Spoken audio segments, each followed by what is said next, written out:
From the heartland of America, Love, Marriage, and Stinking Thinking. The program that takes on the common myths about life, love, and marriage with national relationship speaker and author, Mark Gungor. Radio talk show host, Debbie Chavez. Music by stellar recording artist, Tom Washatka.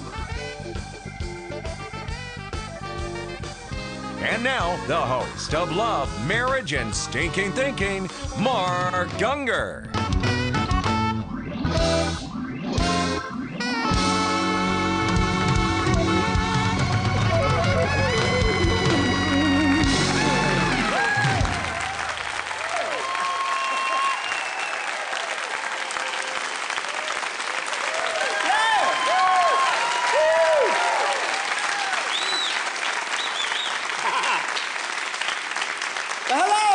Welcome to Love, Marriage, and Stinking Thinking, the show that examines how people tend to think about their relationships. We brought the show to my hometown, Green Bay, Wisconsin!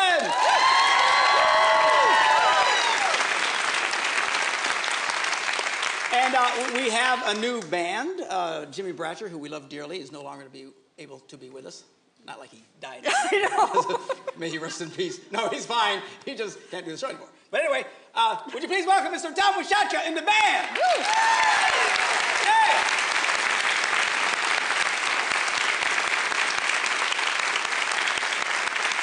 So you like the new intro? Yeah, very snazzy, and you're playing, Tom, well, that's, good-looking keyboard player up there. Yeah, well. But Tommy wrote the song just for the show. Wow. So fabulous job on the tune, Tom. We love it. Fabulous, fabulous, fabulous. So anyway, please welcome Miss Debbie Chavez, my co-host. She is still here with us.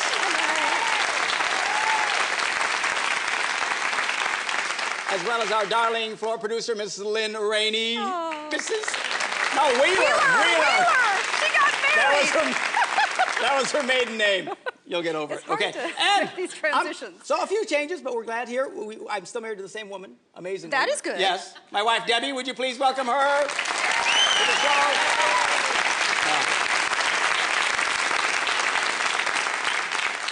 She deserves a medal. Anyway. No comment. So anyway, we do a daily radio show. It's on the internet, which is somewhat confusing for some folks. It's internet radio. Yes. Radio, but on the internet. That's because there isn't a Christian station in the world that would put me on. Because sometimes it gets a little bit wacky. No, not because we talk about anything. It's, how most Christian stations, safe for the whole family.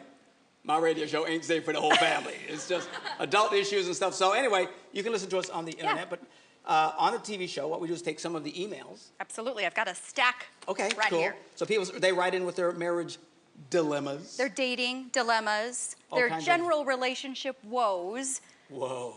Woe is me kind of thing. Woe is me. Yeah. And some of the stories are kind of unbelievable, but apparently true. And you, a wise one. You have Yeah. That's what I'm known as. That's my wife. Every morning, oh, wise one, what do you want for breakfast? What should I do today, oh, wise one? Yeah, I'm sure, Well, you do have the gift of wisdom. I gotta get my own breakfast. Oh, you poor man. I'm a poor man. Everybody feels sorry for me. Yeah, right. It's in the cupboard. Get it yourself. Anyway, no, I know. She's great.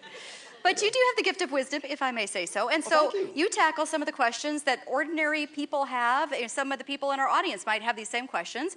And you tackle it, and then I throw in my female perspective. And sometimes we disagree. Imagine that.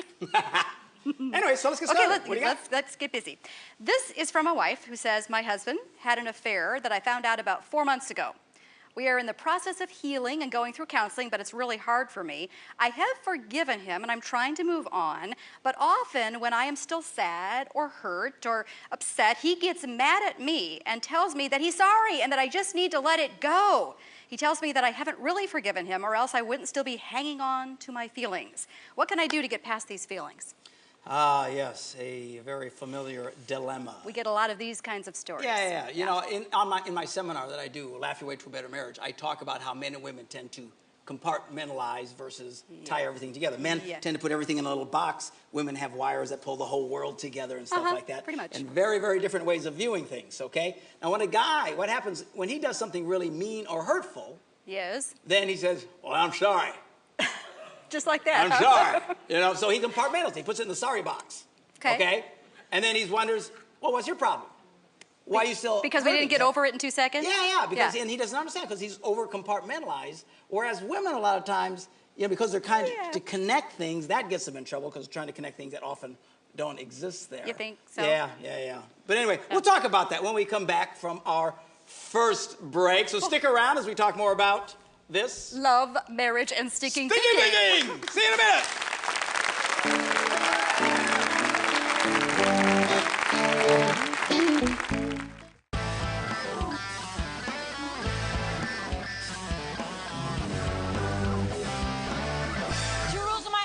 First rule was no dating at all, period, none until you're 16. Ever.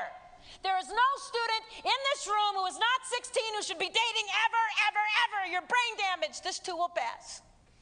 And you're, oh no, ninth grade girls will date anything that walks. Is he walking and breathing? That's my criteria. That's all I need to know. It's good enough. Unbelievable. No dating till you're 16, and we can argue about this all day long. I have been doing this for 15 years. I've been counseling teenage girls for 15 years. I have yet to see a young girl, and boys, whatever, they're like, want to go out? I got a skateboard, pick you up later.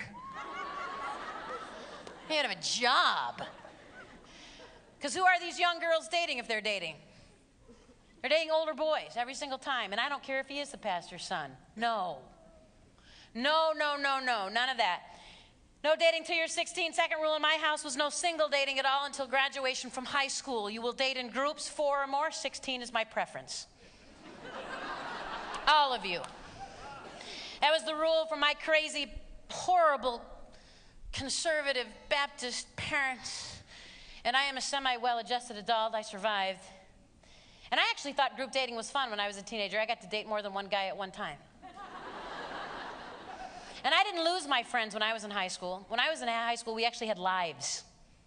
We had sports. We had theater. We had music. We had lives. Dating today looks like pseudo-marriages. Kids walking down the hall. I love you. They break up. She's in the bathroom bawling. It's over. He dumped me. I have no boyfriend. What will I do now? I love you. And they just marry whoever they're surgically attached to when they have the money to do it. Do not pass go, do not collect $200, go directly to divorce.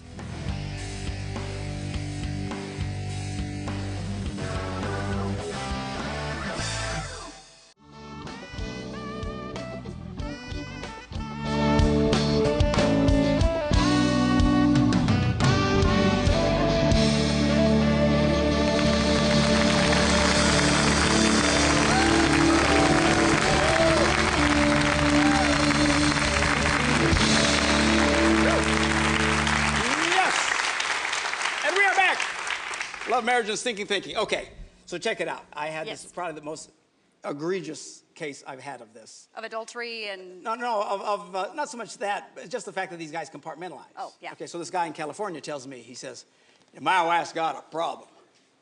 She can't get over stuff. She just can't let stuff go. You know, and I thought, okay, what'd you do? Yeah, you know? exactly. So I said, what'd you do?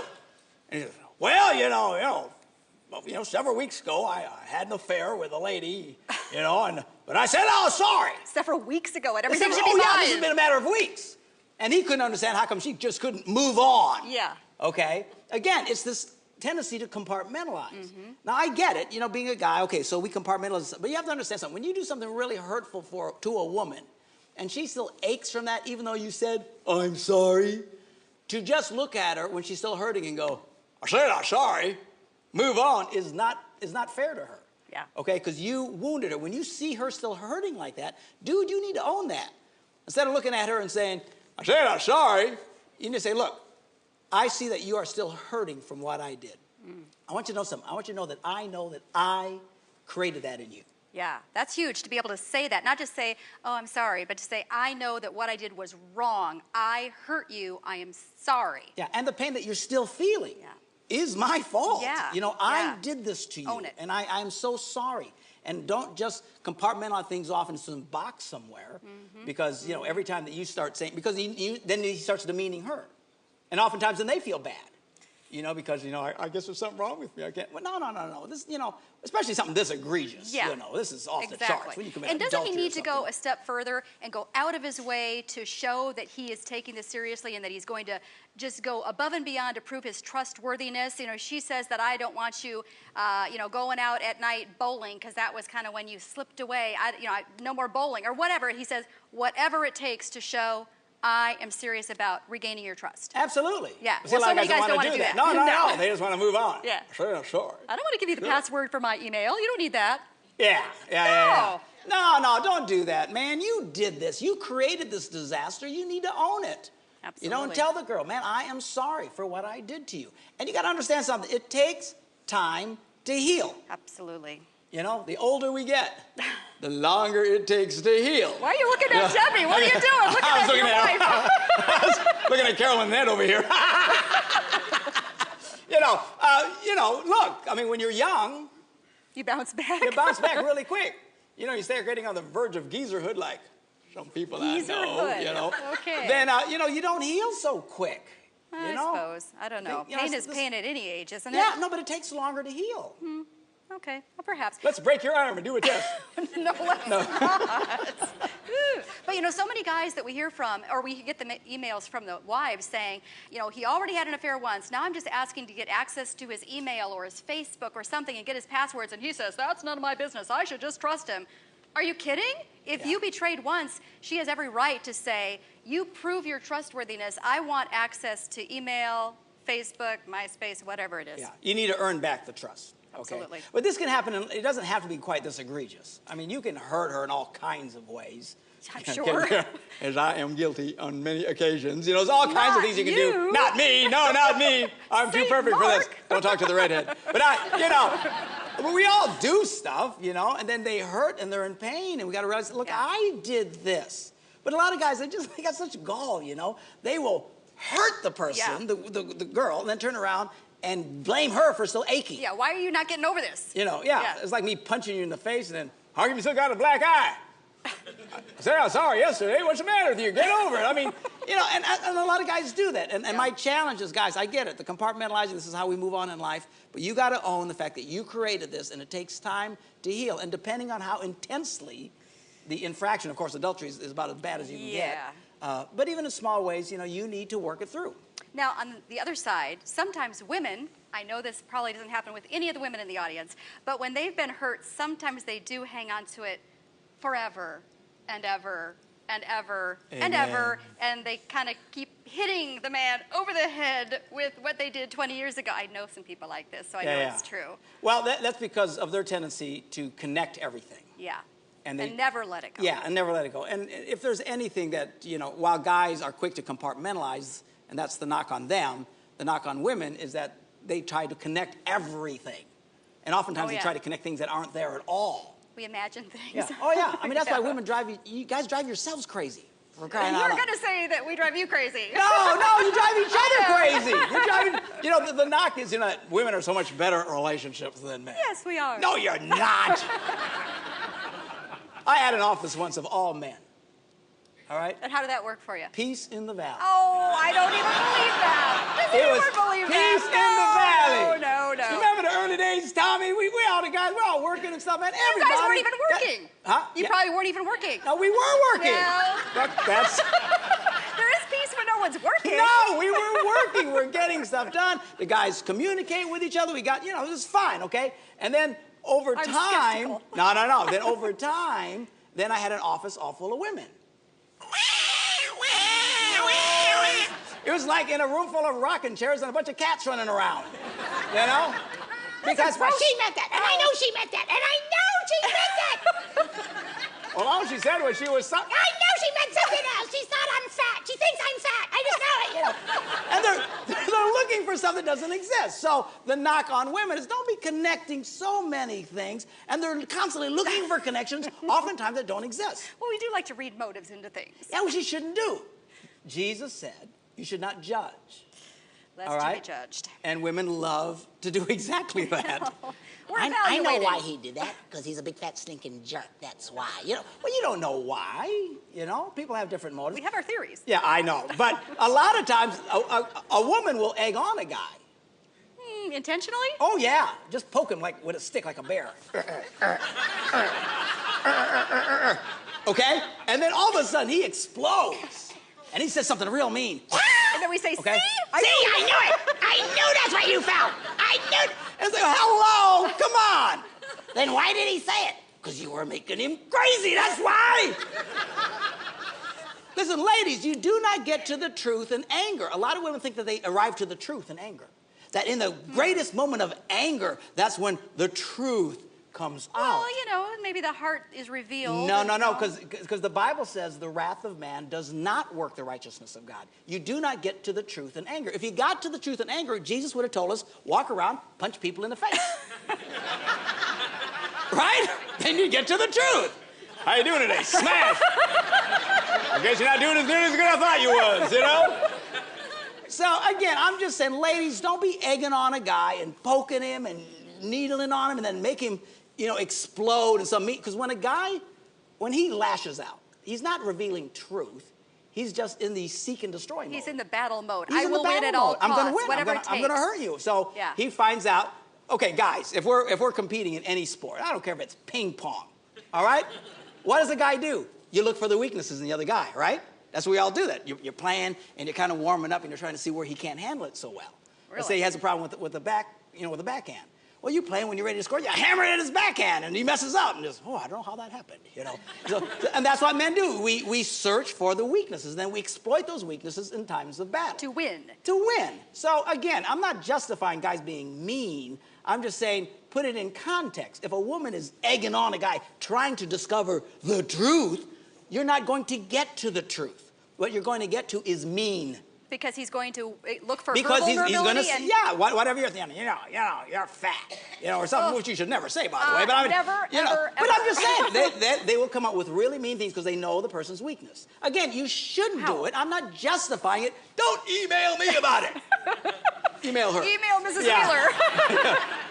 I'm not justifying it. Don't have a cow. I'm just saying put it in context. Women, you do not get to the truth by egging on a guy and being mean and seeing how nasty he gets. And then I know women who have walked out on like 20-year marriages because during a moment of anger, he said something really mean.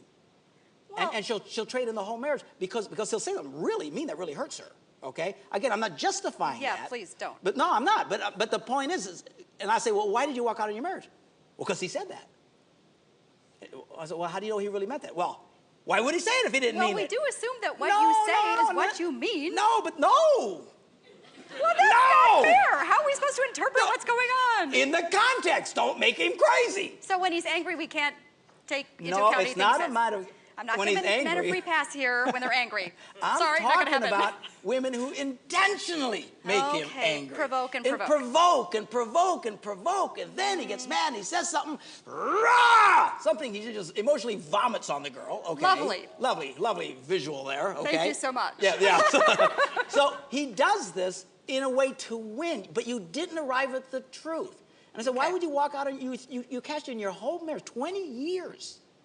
Because he said one thing, and some mean statement, and all she can think of, well, he must have meant it or he'd have never said it. And they can't get past it. Okay. He must have meant it. And they don't get, hey, quit trying to connect things that don't exist. Guys, don't just compartmentalize and think everything's okay. And ladies, easy trying to connect things, oftentimes that don't exist at all.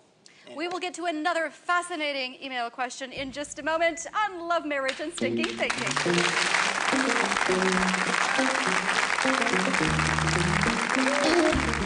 Men's brains are very unique. Men's brains are made up of little boxes.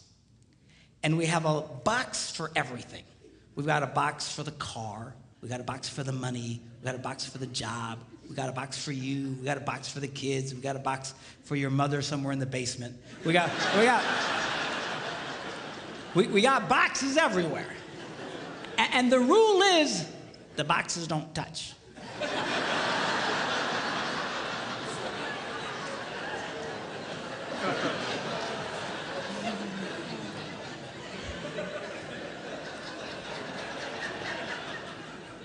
When a man discusses a particular subject, we go to that particular box, we pull that box out, we open the box, We discuss only what is in that box.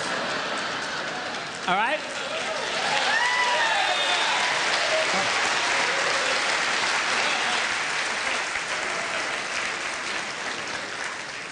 And then we close the box and put it away, being very, very careful not to touch any other boxes.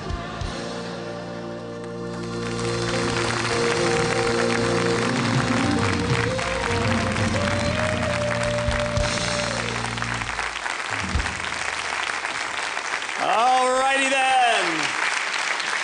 A man of many talents. Yes, yes. Jamming with the band. That's right. I like playing with those guys. You guys sound great. It's fabulous. It's because of you. All right. We're going to tackle another email question from our listeners. And if folks want to ever email questions in to answer on the radio show or on this show, actually, just go to stinkingthinking.com. And you'll find all the information about the radio show and how to send in your questions. But this question came in from a wife who says, my husband wants to help out an unmarried lady in our church. He wants to help out with car maintenance, home improvement projects, things like that. Isn't it funny? I'm looking in the audience and women are going, send him over to my house. He can do all my chores. Oh, yeah. And basically, she says she's uncomfortable with that and wants to get your opinion. I know I have some opinions, but you go right ahead. Well, what's your opinion? Okay. Speak to me, O wise one. From experience, because in interest of full disclosure, I've been married before, second marriage. First marriage, this was the problem. The needy damsel in distress, who's probably a nice person, and then a husband type goes over there to help out. It all starts out very innocently. Very nice. Project after Sheep's project clothing. after Wolves project. in sheep's clothing, I think, is the phrase, Well, isn't it?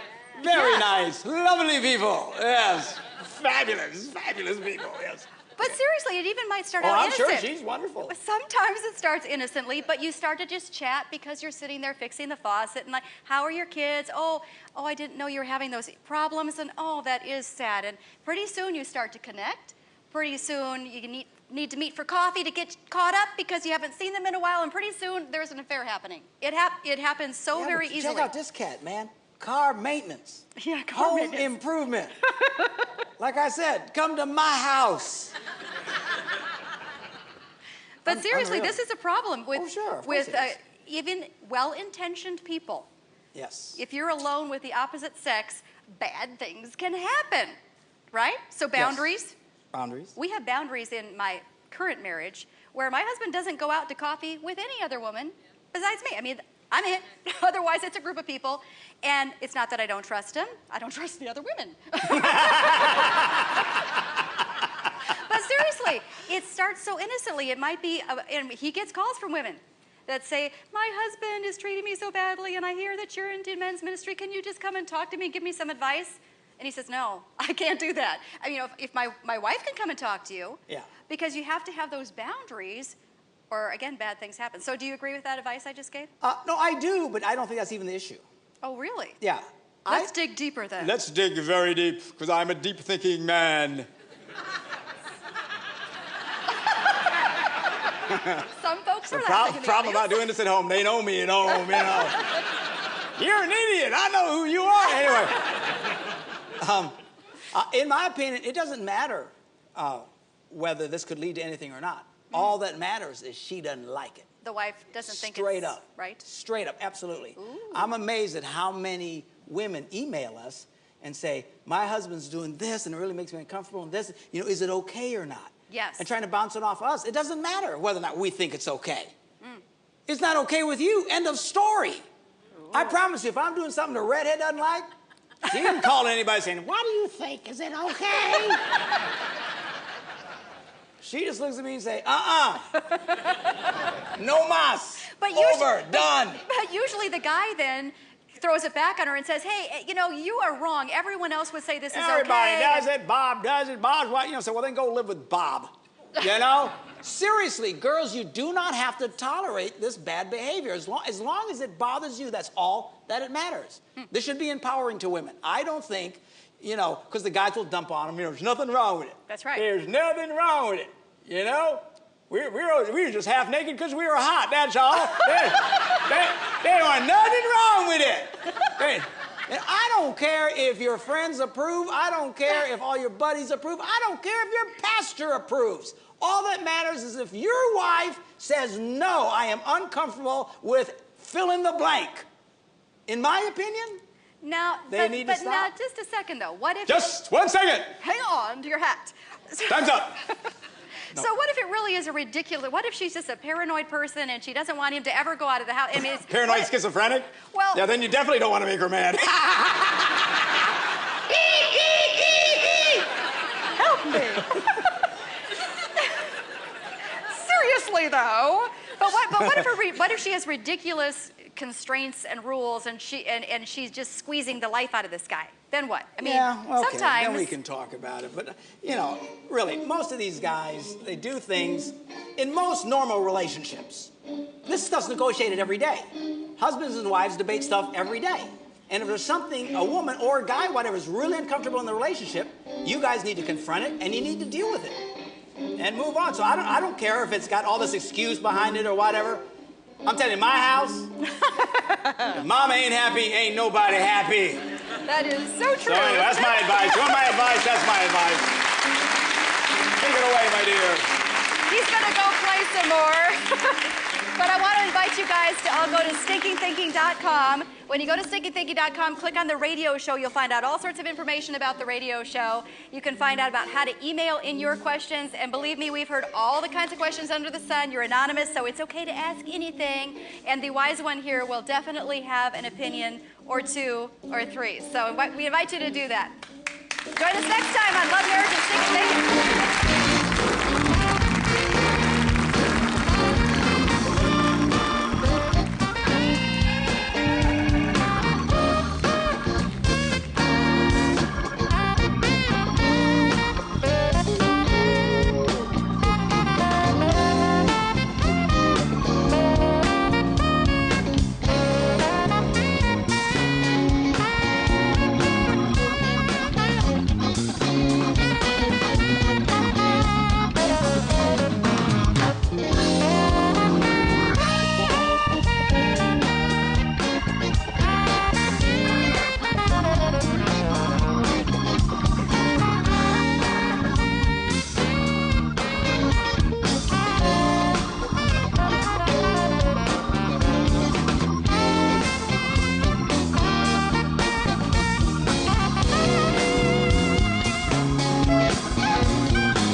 Mark Gungor and how you can improve your marriage, visit us online at stinkingthinking.com.